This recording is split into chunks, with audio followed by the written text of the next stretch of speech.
મુખ્યમંત્રી ભૂપેન્દ્ર પટેલે પહેલગામ આતંકી હુમલામાં મૃત્યુ પામેલા ભાવનગરના સ્વર્ગસ્થ પિતા પુત્રને શ્રદ્ધાંજલિ અર્પણ કરી.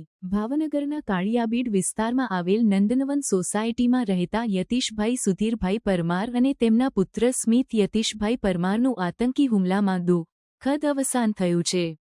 તેમના મૃતદેહને મોડી રાત્રે ભાવનગર ખાતે લાવવામાં આવતા મુખ્યમંત્રી ભૂપેન્દ્ર પટેલે શોક સંતૃપ્ત પરિવારજનોને ઘરે જઈ પરિવારજનોને સાંત્વના પાઠવી સંવેદના વ્યક્ત કરી હતી.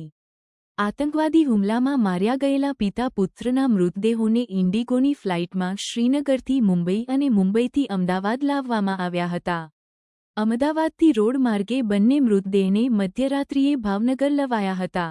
મુખ્યમંત્રીની સાથે કેન્દ્રીય રાજ્યમંત્રી શ્રીમતી નીમુબેન બાંભણિયા, કેબિનેટ મંત્રી કુંવરજીભાઈ બાવળિયા, મેયર ભરતભાઈ બારડ, ધારાસભ્યો સર્વ જીતુભાઈ વાઘાણી, શ્રીમતી સેજલબેન પંડ્યા, ભીખાભાઈ બારૈયા, ગૌતમભાઈ ચૌહાણ, જિલ્લા કલેક્ટર ડોક્ટર મનોજકુમાર બંસલ, જિલ્લા વિકાસ અધિકારી હનુલ ચૌધરી, રેન્જ આઈજી ગૌતમ પરમાર સહિતના અગ્રણીઓએ મૃતક પિતા પુત્રને શ્રદ્ધાંજલિ અર્પણ કરી ખની ઘડીમાં સહભાગી બન્યા હતા.